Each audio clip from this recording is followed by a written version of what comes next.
feel blessed, that's evident. I'm the best I've ever been. So if they ask you how I feel, what's up? I'ma tell you I feel amazing. I feel blessed, that's evident. I'm the best I've ever been. So if they ask you how I feel, I'ma tell you I feel amazing. I'ma tell you I feel amazing. I feel blessed, that's evident. I'm the best I've ever been. So if they ask you how I feel, I'ma tell you I feel amazing. Ladies and gentlemen, welcome to Bearing Down the Gridiron on this Friday, the final Friday of the month of September, because tomorrow is the final day of the month of September, and that means college football. I didn't do a show Wednesday. Those of you who are wondering, if you saw the message we put on social media, we weren't going to do it Wednesday. We was going to do it today, and here we are, right here, right now, to talk college football. I have some things to take care of as well, unfortunately. But nevertheless, I am here. The Playmakerz in the building. Let's get ready for some football. We got a football game tonight that I'm going to preview tonight. That's at 9 p.m. on FS1, but I will get to that game. Got some games to preview for tomorrow. We got to recap what happened last week and handle some business for a certain fan base because I am a man of my words and I must say what I need to say. But first and foremost, first order of business is the 2 minute drill.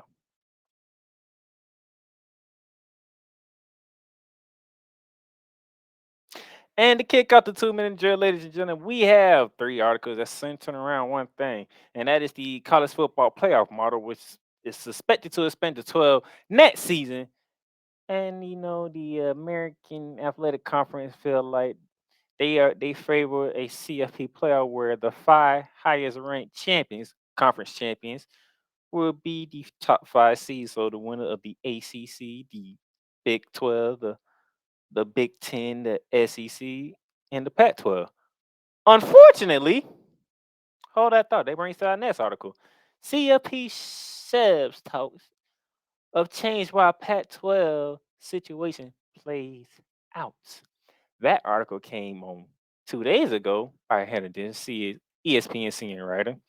And it says in the article, I'm gonna read some of it here, saying, "Quote: The College Football Playoff Management Committee shelved any talks of format change to expand the 12-team field that will begin next season, opting instead to continue to wait to see what the future of the gutted Pac-12 will look like."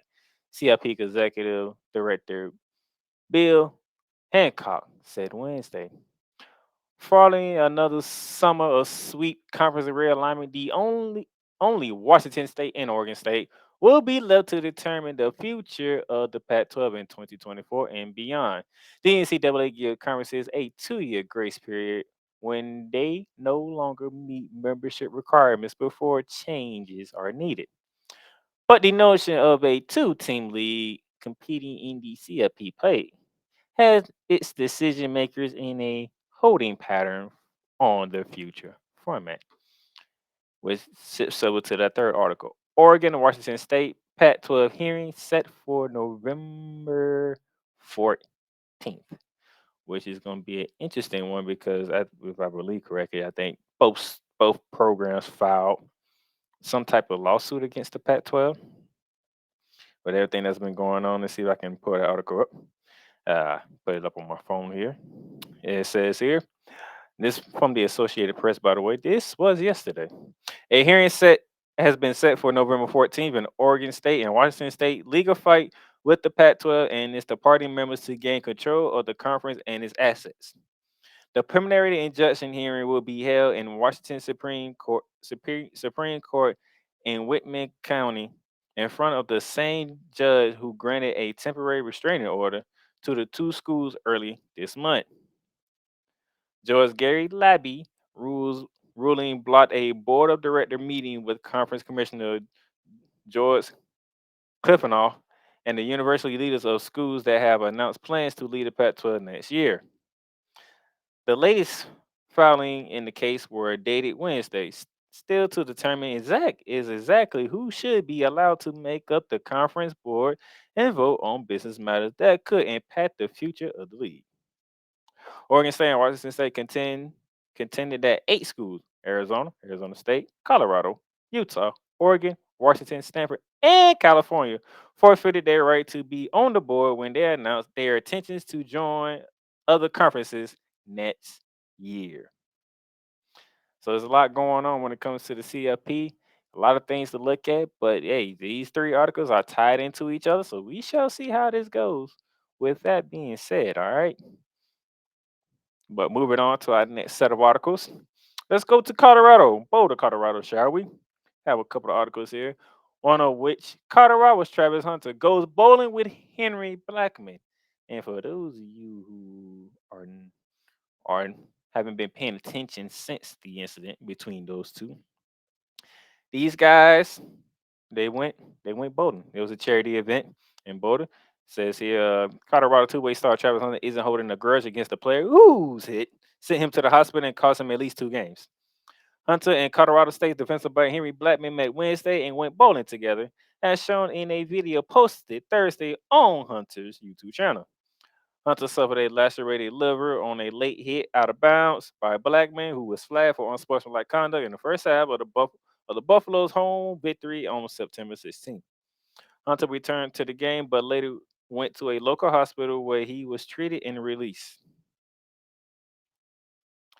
If y'all recall, after that, Mr. Blackburn received threats. Here it is in the article. Blackburn and his family received threats, including death threats, during and after the game as a result of his campus address, home address, and phone number being published online. Colorado coach Deion Sanders condoned the threats.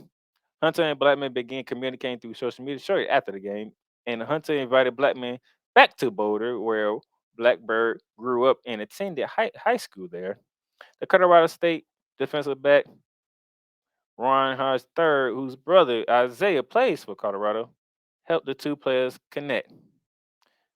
Their Wednesday meeting was part of the video that Hunter posted on his YouTube channel, which has 252 subscribers. Both players each donated $1,000 for their bowling games, with the winner selecting a charity that would see their proceedings. Hunter and his partner won the game, but Hunter let Blackman pick the charity to donate. He picked Realities for Children, which help abused and at-risk children, and has locations near both the Colorado State campus and Colorado campus. See, people, when you don't hold grudges, when you come together and let bygones be bygones, good things happen. Now we have a charity here for at-risk children and abused children. It's going to get $2,000 from college students, college athletes, okay? Because they put what happened on the field to the side and looked at life. They just looked at life. That's all they did. I'm not even mad. Understand. And I love to see that. And the other article that you see here, Colorado and Deion Sanders, a quick winner amongst black fans. And if you haven't been paying attention to social media, you haven't been paying attention at all, because that is all that's going on. And you have your haters, you have your lovers, but the community in black as a whole, for whatever reason, is surrounding Deion. I'm not against it. I'm not for. I don't care. Support what you want to support, and everybody want to support Deion. Support Deion. But there was somebody who posted an article, but about James Franklin at Penn State. Okay, right about the coach at Syracuse. Right about Marcus Freeman at Notre Dame. There's some other black coaches that can use some support too, and I'm pretty sure they have supporters in the black community. But the huge, but it is prime time. Deion Sanders is the reason why there's so much hype around Colorado, and why people love it and people hate it. Support who you want to support, but do it in a firm conviction manner. Okay, don't just support Deion. Support the athletes too, because the athletes are the one that got to step on that field and make everything happen. Moving on. Kirby Smart says no complacency as Georgia chases third title. And I can tell you from talking to some Georgia fans out there, some Georgia fans I'm close to, they're not pleased with what they seeing when it comes to the Georgia Bulldogs. They're not. They haven't seen a dominant Georgia team not one time this year, which they expected to see. But it's difficult, man. They won back-to-back national titles. You are the number one team. You've been the number one team for damn near two whole years. So other teams are coming at you with full force, everything they got to knock you out. But at the same time, when you're that team, as Kirby Smart has been built in Georgia since he got there, it makes things difficult, okay? It just makes things difficult. So we have to see what's going on, but I can tell you right now. All right. So they beat Tennessee Martin 48-7. They beat Ball State 45-3. They beat South Carolina 24-14, and they beat UAB this past weekend 49-21. They are 4-0.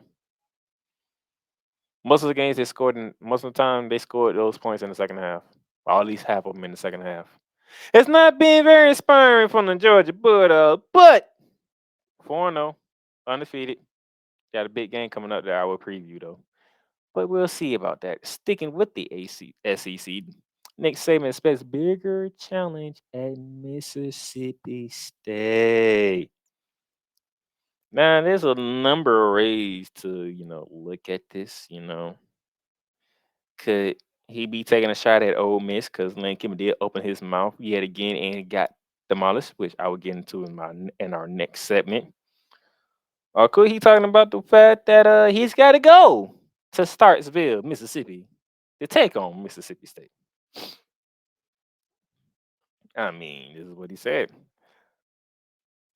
Alabama coach Nick Saban said Monday that going on the road to Mississippi State this Saturday could be a tougher test than the team previous two games.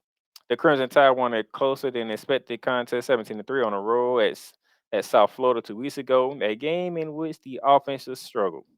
Last Saturday, Alabama hosted then 15-ranked Ole Miss, pulling away in the second half to win 24-10.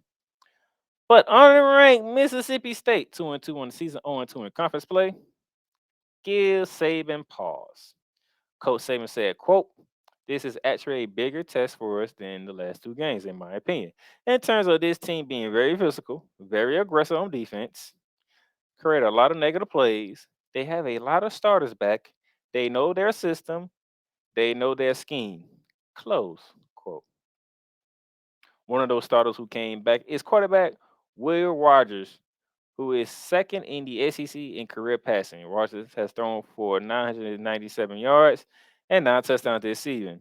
Nick Saban went on to say, quote, "Obviously, the quarterback has been an outstanding player for a long time. But with the new offense they run, there's a lot more balance to it," close quote. So Nick Saban saying going to Starksville, Mississippi will not be a walk in the park for his Alabama Crimson Tide, who is coming off of smacking Lane Kiffin in the 15-ranked Ole Miss in the second half the way that they did. But Nick Saban being the coach that he is, the reason why he's the GOAT of college football, don't want his team to have a letdown going on the road to a team that's 500 and has not won a conference game yet. So he's trying to quell the expectations a bit. Nick Saban them. And when you're Nick Saban, you can't fall on the radar because you're Nick Saban, for goodness sakes. But still in all, he's trying to hold it down. He's trying to keep it quiet. Okay? That's all he's trying to do. And our last set of news to get into before we get back into it, got some injuries. Texas A&M quarterback Connor Winningham out for the season with a foot injury. And then Colorado hopes that defensive back Shiloh Sanders is available, who had some internal problems going on after the game against Oregon. I'm not going to go into details, but they had some internal problem, but they are hopeful that he's going to play. Everything was checking boxes going through the week. But we shall see how he looks today, tomorrow, and we see he'll suit up tomorrow for the Colorado Buffaloes in a big game tomorrow for them. So that'll do it for the 2-minute drill, ladies and gentlemen. And when we come back, we got to recap what took place in week 4 of the college football season. And I must be a man of my words and handle some business. We'll be back.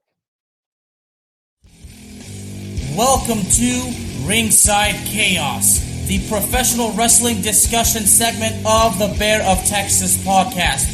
The only professional wrestling podcast in the world where pro wrestling is discussed passionately, with confidence, with great knowledge, and most of all, in the most sophisticated way. So brace yourselves, ladies and gentlemen, because chaos is about to be unleashed. Thing with Tony Khan now being in talks to buy WWE, I'm going to be honest with you. I spoke to this with Ricky Litwinkowicz, aka the Master of Mayhem, and he honestly believes that me talking about Tony Khan buying WWE is basically I'm kind of wasting my time because Ricky believes it's never going to happen. Okay. Now don't get me wrong. Ricky, I respect what he says. He could very well be correct. But I gotta be honest with you, the fact that Khan is interested in supposedly buying WWE, to me, that's definitely worth talking about. Now, I should mention this. Shout out to Ricky, by the way. And I gotta mention this, that even Jim Cornette already had something to say. And he said, and I quote, "Ridiculous to think that could happen," unquote. A wrestling fan that's been super supportive of Brody Lee as a wrestler, and everything that WWE could have done with him, and everything that he could have shown and offered for the wrestling business. For me, I wasn't just a fan of Brody Lee himself, like in character. I strongly respected him, as a human being. Like I had a lot of respect for Jonathan Huber. That's Mr. Brody Lee's real name. So basically, I had a lot of respect for Brody Lee, Luke Harper, and of course, Mr. Jonathan Huber. Particular episode was about World Class Championship Wrestling. And the episode title is, WCCW Wrestling's Lone Star Legacy. And because I am the Bear of Texas, and I do hail from the Dallas-Fort Worth area of the state of Texas, World Class Championship Wrestling was basically my territory as far as being a wrestling fan goes. Ladies and gentlemen, Ringside Chaos is available on all streaming platforms including Spotify, Apple Podcasts, Google Podcasts, Amazon Music, and YouTube. All right, ladies and gentlemen, welcome back to Bearing Down the Gridiron. Shout out to my brother Alex Agazar for Ringside Chaos, covering all your wrestling promotions, WWE, AEW, Impact Wrestling, all you want to need, Ring of Honor, what you need from wrestling, you get it right there with Wrestling with Ringside Chaos with the Bear Man. All right, ladies and gentlemen, we got our news and notes out of the way. We got to do our Gridiron Roundup, and I'm not ready for this. Let's go to it.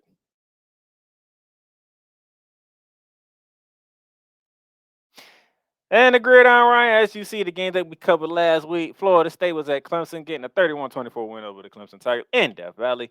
Utah used in a low-scoring game, which is hard to say in college football, but 14-7 was the final score as they survived at home against UCLA.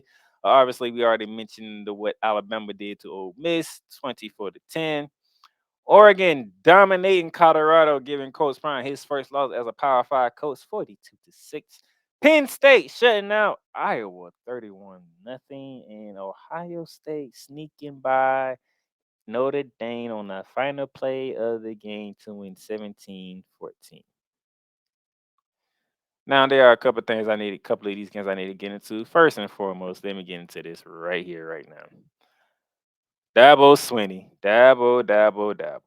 Man, oh man, oh man. What is this here? What am I looking at? Because if I'm looking at this right, you should have won this game. Okay? There's nowhere around it. You should have won this game. Okay? I don't know how this happened. I don't know when this happened, but if I'm looking at this right, you led the first quarter 3-0. All right, you matched Florida State in the second quarter 14-14, which gave you a 17-14 lead.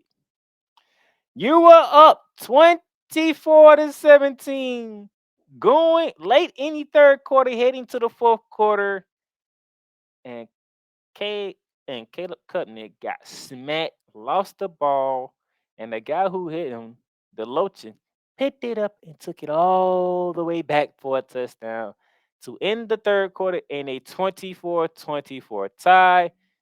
Nobody scores in the fourth quarter, so we're going to overtime. And Coleman from Michigan, the transfer from Michigan State, just monsters your DB to go up 31-24, and you go for 3 straight passing to try to tie the game. You didn't run the ball one time in overtime, and you lose at home to Florida freaking State. Florida State. I'm a man of my word, ladies and gentlemen. So I'm gonna take this down right here, and here we go. The Florida State Seminoles are officially back. They exercised their demons.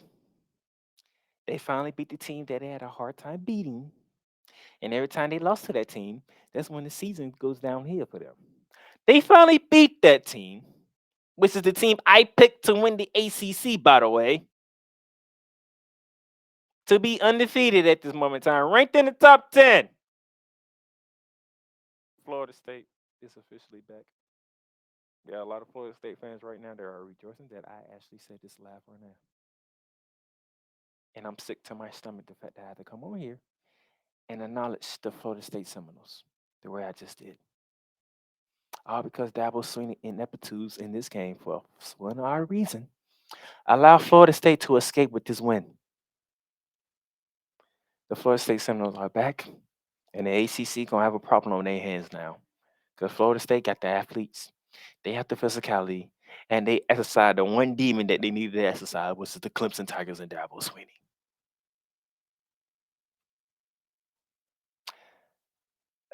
Next, let's go to Eugene, Oregon, where the Oregon Ducks made an example out of Colorado Buffaloes. All the hype, all the attention surrounding Coach Prime Deion Sanders and the Colorado Buffaloes, a team who won one game last year. One game. They're 3-0 going to this game against that 3-0 ranked top 10 Oregon Ducks team. And those of you who remember, I did pick Oregon to win this game, and they won. And they won in dominant fashion. Bo Nix was having the ball 28 for 33, 272, 3 touchdowns in the pick. They was having the ball. Shadir Sanders had a terrible game. 22 for 33, 159, and 1 touchdown. Oregon ran the ball for 240 yards. They outran the Buffaloes for over 200 yards. That's a 200-yard distance between the rushing attack of Colorado and Oregon. Total yards. Look at it. 522 for Oregon, 199 for Colorado. I'm just going to say it plain and simple. Oregon put their foot up Colorado's ass. This is what they did. They put their foot up their ass. And, hey, we all know what happened pregame. Dan Lanning said what he said. They play for clicks. We play for wins. Talk through your shoulder pads. Talk with your helmet. This game is not played in Hollywood. It's played on grass. I don't have no problem with it. I don't. Say what you got to say. But I know when I preview this game on October 14th, sir, I better have that same energy. That's all I'm going to say. It's 2 weeks away. I'm going to wait 2 weeks. But then you did your job, Danley. I'm good for you. I picked Oregon to win the Pac-12.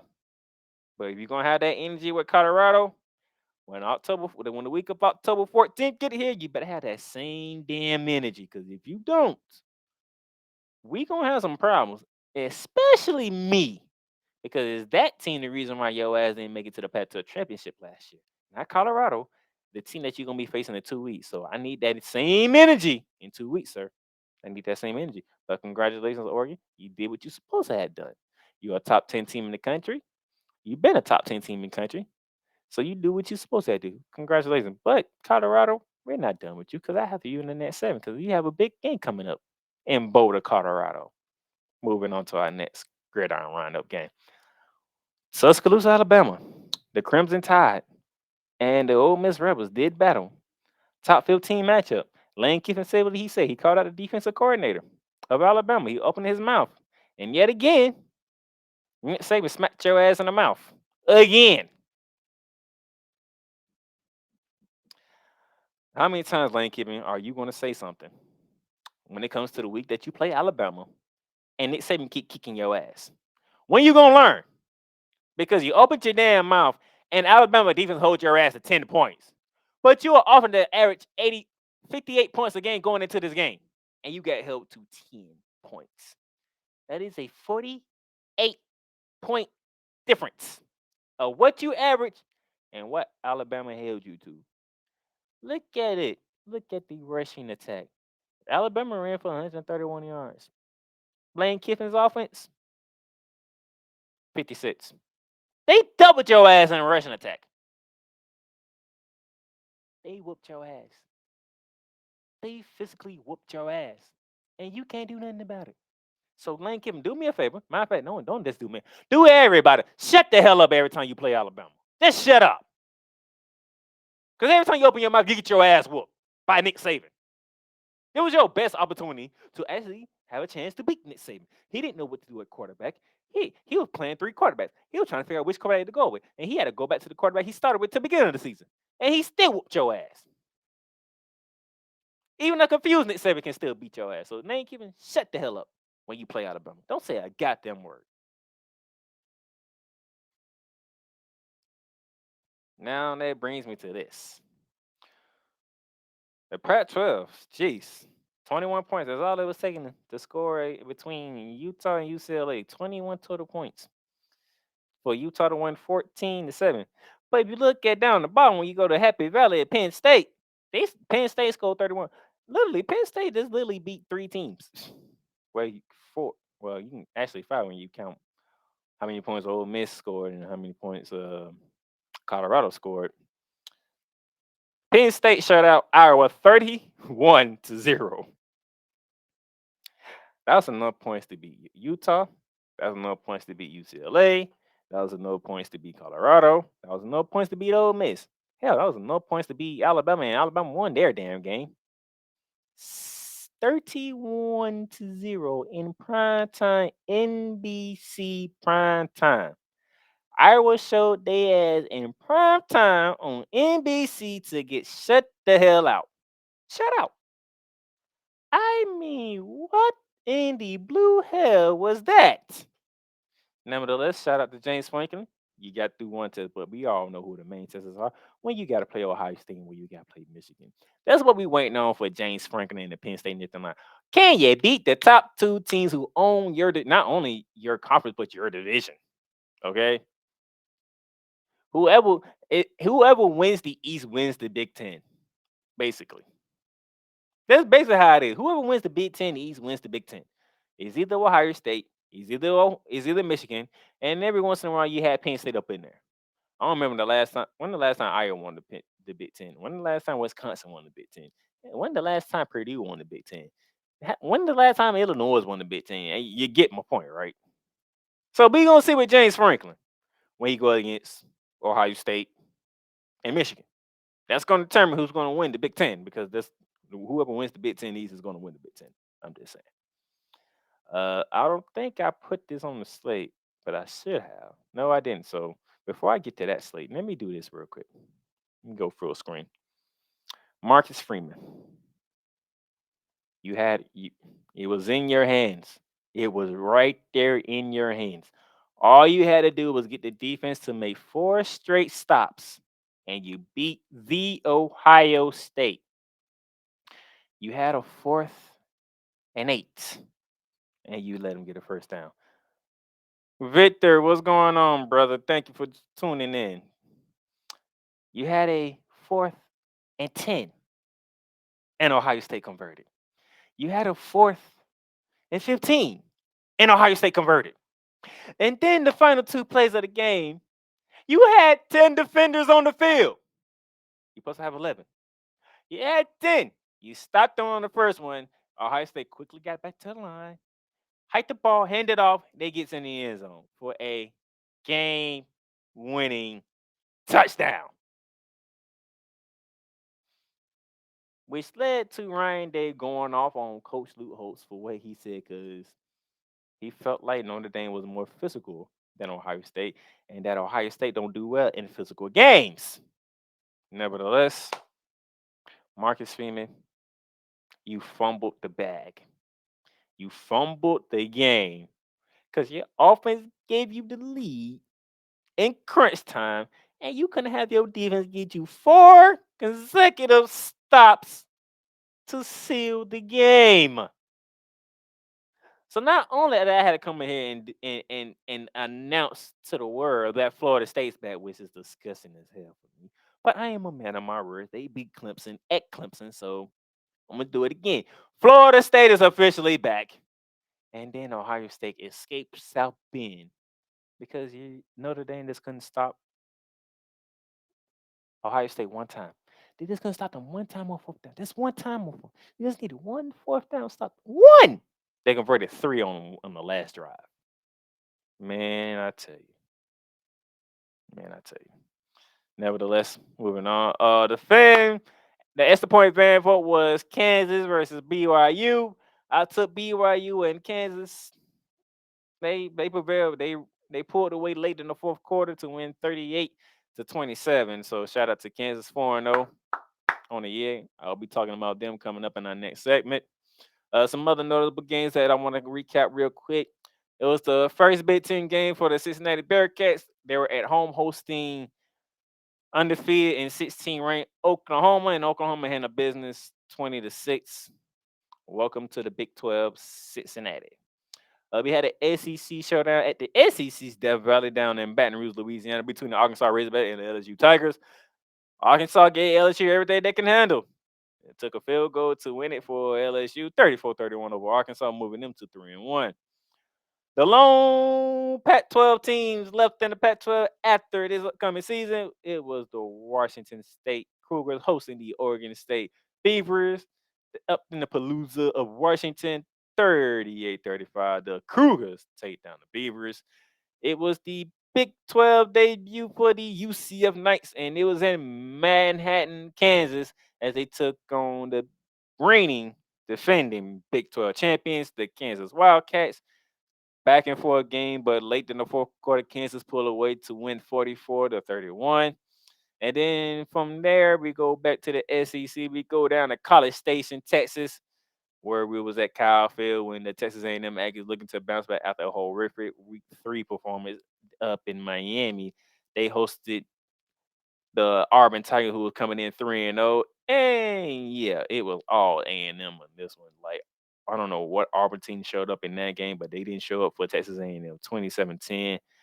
Good win for the Texas A&M Aggies and Jimbo Fisher, who might have quite some of the noise centered around him in his hot seat down in College Station. All right, that's what took place. Here's what I did this past weekend with the Bear Down pick 6, 3-3. I missed 2 consecutive extra points. I had Arkansas beating BYU, and BYU shot me, and then I picked BYU to do the same thing to Kansas, and Kansas wasn't having it. So I missed 2 extra points, but overall 3-3 on the day. Right now I'm at 15-9 as a record with two extra points made and 2 extra points missed. So it's been an interesting one here, but you know I'm doing good through 18 games, winning 15 of them. Doing not 15 of them, through 24 games, winning 15 of them. That's pretty good. Can't feel too bad about it. But yep, that's what it is. That was the Gridiron Roundup.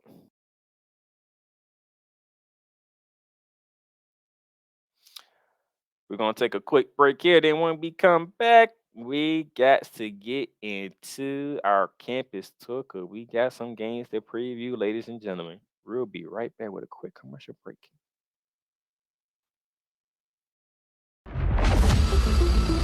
Paint Train Pipe Bomb Productions and the Playmakerz blog are now both partnered with Fanatics.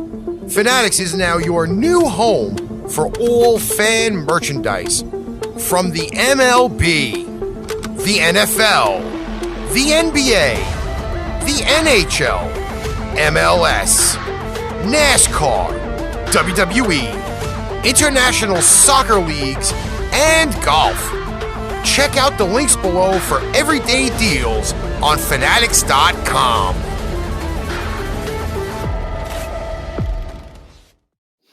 And welcome back to Bearing Down the Gridiron. Hey, my brother, why is it Hiffy? What's up, man? Great show today with Cole Johnson on Snowman in the morning. Enjoyed you guys. That was a great show, funny show, and Cole has no goddamn sense in the world. But I will tell him that Monday when I see him on Monday morning. Man, ain't got no sense. Nevertheless, shout out to my man Wise and Vickers. Thank you for joining in as well. All right, we got our recap out the way. We got our news out the way. It's time to go on a campus tour, ladies and gentlemen, because it's time to preview some games, and we got a good slate for you this week.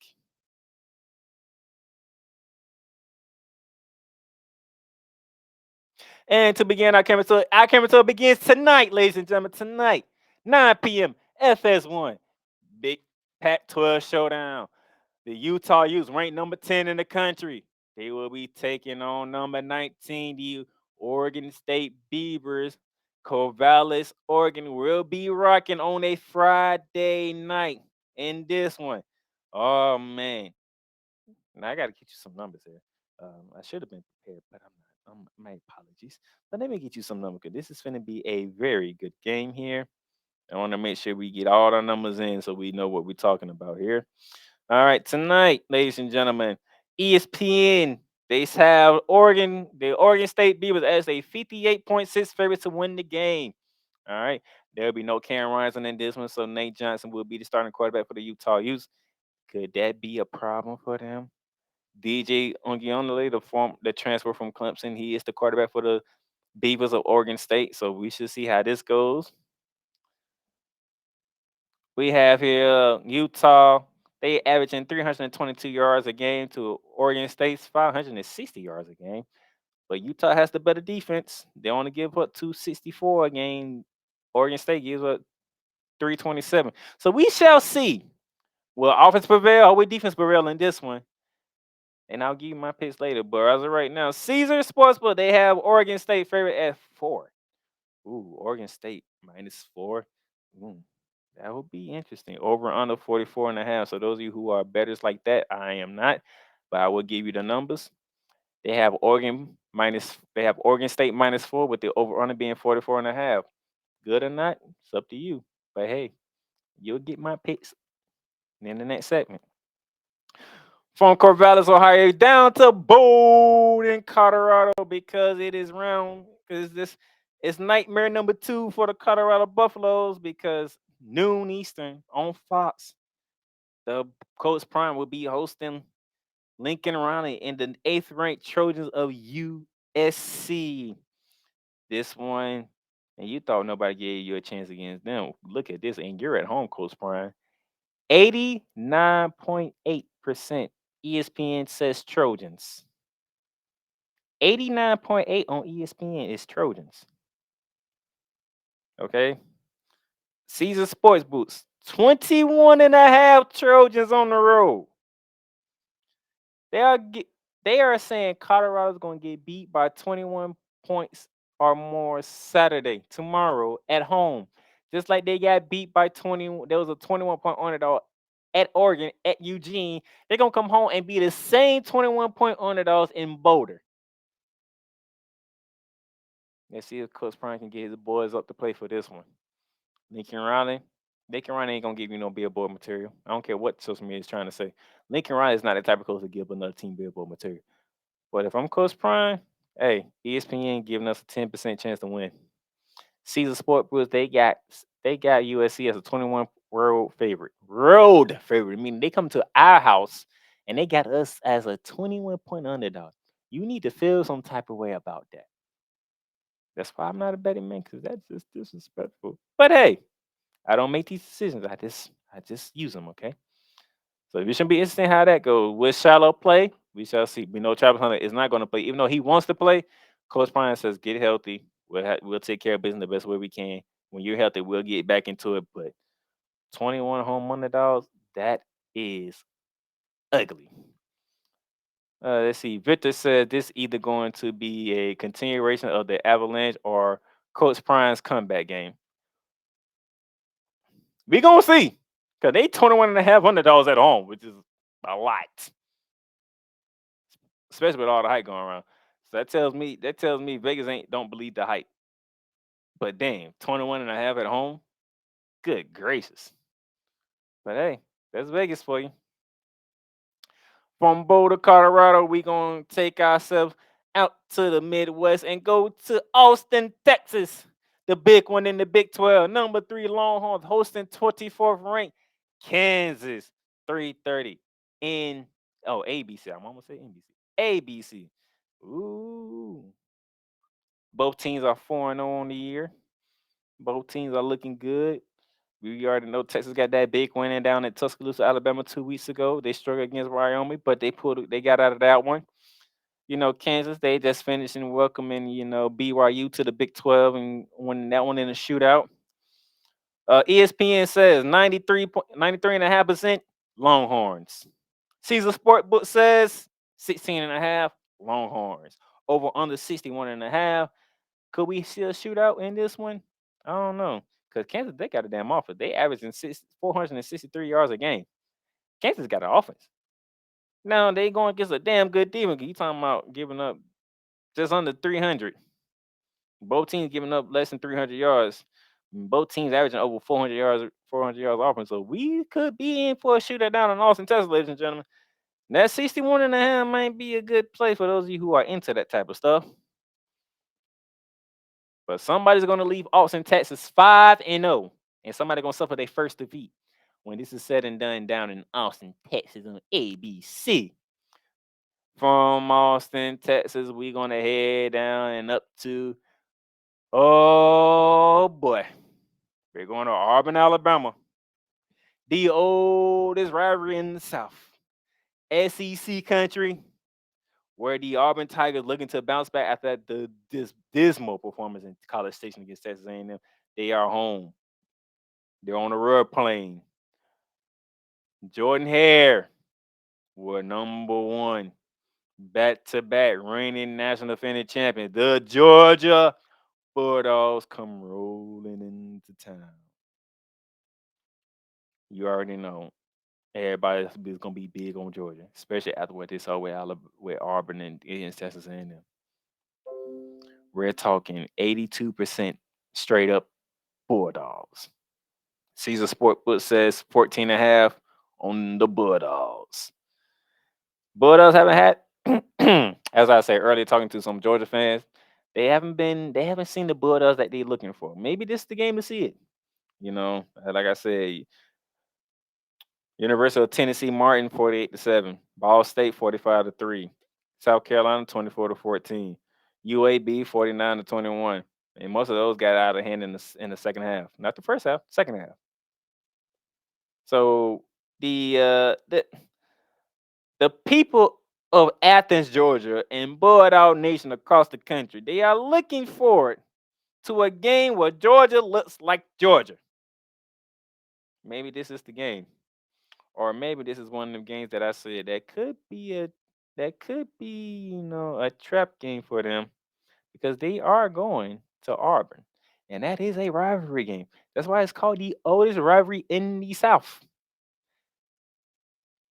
Crazy things have happened in Georgia with Georgia and Auburn before. Don't get it twisted. We have seen some crazy things happen. Remember the Miracle and Jordan Hare? Remember that? So keep your eyes peeled. 3:30, CBS, the ACC on CBS. Can Georgia finally get themselves right and look like the national champions that they are? Or will Auburn bounce back from that horrific performance at Texas A&M? We shall see. From Auburn, Alabama, we're going to head down to Oxford, Mississippi, where we'll see Lane Kiffin try to bounce back and keep his mouth shut for once, as the 20th ranked Rebels host 13th ranked LSU. Both teams are 3-1. LSU one loss came at the beginning of the season when they went down to Orlando to take on Florida State and got their ass whooped in the second half by Florida State.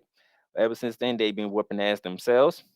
Nevertheless, Lane Kiffin opened, like I said earlier, those who are joining in late, I said earlier about Lane Kiffin opening his goddamn mouth every time he go against Nick Saban and get his ass whooped. So you know what happened Saturday? He got his ass whooped again when Alabama had them to 10 points. 10! Now you got the LSU Tigers.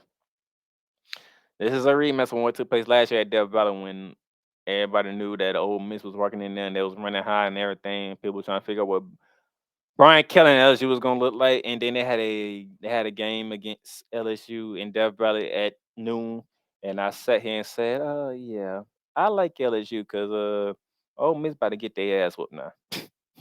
Did not run in Death Valley, and behold, LSU whooped that ass. Let's see if Lane Kiffin remember that ass whooping that he took, because ESPN got him favorite, 56.5 favorite to 43.5 for LSU. So Ole Miss is favorite at home. Caesar Sport will look at it differently. They got it 2.5 for the Tigers on the road. So this is gonna be an interesting game here. You got LSU who's averaging 530 yards a game. I'm gonna say LSU's offense is averaging 530 yards a game. They're averaging more yards than Ole Miss does. So this might be a hands-on shootout as well. So we shall see. But oh man, this is gonna be ugly. This could get ugly again, and it's not gonna be a good thing for good old Lane Kiffin. Really not. But hey, it is what it is. We gonna see what's gonna happen. Now, ladies and gentlemen,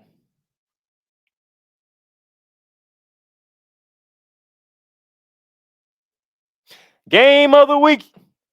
College game day is in Durham, North Carolina, because it is number 11 Notre Dame Fighting Irish trying to fight off that heartbreaking loss to Ohio State. They are on the road. They are in Durham, North Carolina to take on one of the surprising teams of the college football season, 17th ranked Blue Devils of Duke University. We have a top 20 matchup in Durham, North Carolina. This is the first time ever Durham, North Carolina will be featured on College game day during the football season. Matter of fact, this might be the first time that the Duke Blue Devils get the game of the week spotlight. 7:30 ABC prime time action for the world to watch them. And then ESPN says 69.5%. We're going with the Notre Dame Fighting Irish too. The Duke Blue Devils 30.5%. Sam Hartman has owned the Blue Devils when he was at Wake Forest. Sam Hartman has been a mentor for Duke for some time. And he gets to do it one more time. Especially in a heartbreaking loss. Caesar Sport Bulls have the Irish at -5.5. So we shall see how that goes. Game of the week. Can Duke live up to the expectation of being on prime time? Can they live up to the expectation of being on College game day? This is a big responsibility for the Duke Blue Devils, a position they have never been in before. We shall see. We shall see. And then we have our extra point fan vote. With that vote, and I am actually surprised. Well, I shouldn't be surprised, but I am surprised nonetheless because I didn't think they was gonna vote for this game. I really didn't. I was hoping they would vote for something different. Nevertheless, this is the game they voted for, and I have to do it. Lexington, Kentucky, 12 p.m. ESPN, SEC. The Kentucky Wildcats hosting 22nd ranked Florida Gators. All right. I'm just gonna keep it short and simple. Bitter Napier. You got past the first rivalry. Tennessee walked into the swamp. They took an ass whooping. Now we got to go on the road, Billy Napier. We got to go to Lexington, Kentucky, a place that, if it was basketball, I'll be mad as hell right now. But it's not basketball, it's football. But lately in football, Kentucky has been whooping our ass. I want this short ass whooping streak to end tomorrow at noon Eastern, like Billy Napier. I want it to end. I do not want to lose another game to the Kentucky Wildcats. But unfortunately, I don't do this show based on what I want. I do this show based on what I think is best for this show. So with that being said, ESPN says 51.9, so basically 52% for Kentucky, 48% Gators. Kentucky has the edge. Caesar Sport Books have the home team, the Kentucky Wildcats, as a 1-point favorite. So it's basically, if you picking this game, it's either you picking Kentucky to win or you picking Florida to win. You just picking this straight up because the line is 1 Kentucky. They don't get no lower than that. Okay. So that's the fan game of the week. Another quick break. And when we come back, we give you our picks before we head out of here. We'll be right back. The Playmakerz blog is sponsored by Lids, Locker Rooms by Lids. Shop hats and official sports gear at Lids. Lids, the leader and number one destination for hats, gears, and everything that moves you. Make it a perfect shop for fans to find official sports hats, merchandise, and gears. Represent your team, your town, and your style with a snapback, adjustable, fitted hat, or beanie from thousands of college and professional teams. Browse the very latest jerseys and t-shirts for the best teams out there. Liz has officially licensed professional and college sports teams apparel and hats featuring the hottest brands and trends. Shop online or visit one of the 100 stores across the country. Locker Rooms by Liz. And welcome back to Bearing Down the Gridiron, ladies and gentlemen. We have one thing left to do because we did our 2-minute drill. We got our news and notes out the way. We did our gridiron rondo, and I have said, and I'm gonna do it one more time for you fans down in Tallahassee, Florida. Florida State is officially back. I got that out the way. We did our campus tour. We did our Asher Van Vogt game preview. Now it's time for the picks.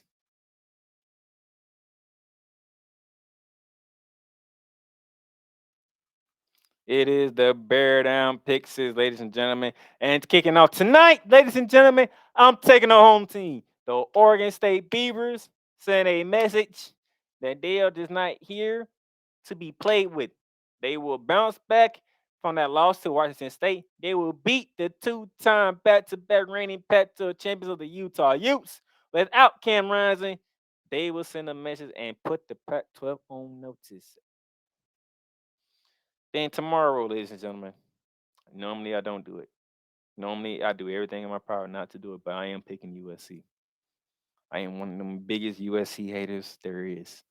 But nothing would please me more to see Coach Brian and Shadur Sanders beat the Trojans. It would nothing please me more. But I don't see it happening. The Heisman Trophy ring to Caleb Williams will handle business. Caleb Williams will handle business. He will pick apart that Buffalo's defense like he's been doing every other defense, and they will walk out of border victorious. So I got USC. Ladies and gentlemen, I'm taking the Texas Longhorns. I think they will be, I might say they're officially back, but not yet. They ain't at that game yet where they don't have that letdown yet. So I need to get to that game. That game is coming soon. But for this one at home against a very talented offensive team in Kansas, I'm going to go with the Longhorns in this one. I got the Longhorns winning this one over the Kansas Jayhawks in the top 25 Big 12 showdown. The oldest rivalry in the South. And when you're the number one team in the country and you haven't lost since who knows when, and the fact that I seen Auburn play the way that they played at Texas A&M, yeah, I am definitely picking the Georgia Bulldogs to handle business there. There would be no miracle in Jordan Hare, no miracle in Jordan Hare, no miracle in Jordan Hare in this one at the end of this game. Georgia wins, Auburn takes another L. I got the Ole Miss Rebels, ladies and gentlemen, taking another L. I got Lane Kiffin dropping back-to-back games. I don't think he has what it takes to beat LSU. I don't see it. I don't believe it. I think LSU might rump them again, goddammit. This time it's in Offers, Mississippi, which might not be a rump. Basically, it might be a much closer game than it was in Baton Rouge last year. But I'm still taking LSU. I'm taking the LSU Tigers to win this one, okay? I think Brian Kelly's still steaming about that loss to Florida State. And damn it, you shouldn't have lost to Florida State, but you did. So I'm taking the Tigers of LSU.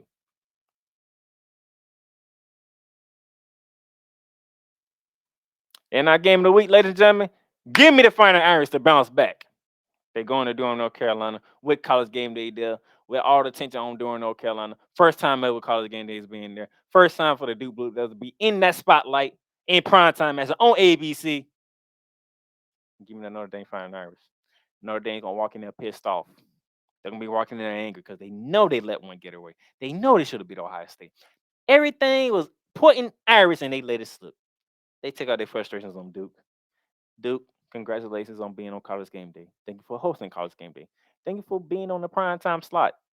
But I'm giving you this L. You're going to suffer your first L of the season at the hands of Sam Hartman and the Notre Dame Fighting Irish. And then, ladies and gentlemen, that leaves us with our fan answer point vote. And that was the Kentucky Wildcats hosting the Florida Gators. And if you know me, you know who I'm picking. I refuse to pick against them. I'm picking my Florida Gators to walk into Lexington, Kentucky. Walking there with an attitude, walking there with a purpose to say, hey, if Florida State can be back, damn it, we can make our comeback to be. It might not be fully back like Florida State is, and it might take another year or two. But damn it, we can start our comeback here. We beat Tennessee in our house. Let's go into Wildcat country and knock out Big Blue. Let's go, Florida. You know what to do. Let's get it done. All right. And that's it for the Bear Down Pick 6. That's all I got for you today. Tonight, don't forget, Utah, Oregon State, Corvallis, Oregon. 9 p.m. FS1 to kick off your college weekend. I'm going to kick it off that way as well. Thank you for those who are tuned in. Thank you to V-Lock. Thank you to Victor Lock. Thank you to Wiser FA for joining in and jumping in the chat. Appreciate the support, gentlemen. That is all I have for you today. I will catch y'all next week to recap this week. So football and preview next week. And next week's going to get even more interesting as well. The Playmaker signing off. See y'all. You just experienced Bearing Down the Gridiron, hosted by Donnell, the Playmaker Silence, in collaboration with Archbrothers Football. Bear Down the Gridiron is sponsored by Liz, Fanatics, and Paramount Plus. If you enjoyed today's show and would like to make a donation, you can donate via Cash App at $the Playmakers at $the Playmakers. Remember, Bearing Down the Gridiron is available on all podcast directories, including Apple Podcasts, Spotify, Amazon Music, iHeartRadio, and YouTube. And for Apple Podcast lovers, leave us a rating review. Let us know what you enjoy about today's episode that you're listening to. Tune in again next time for more Bearing Down the Gridiron, hosted by the Playmaker.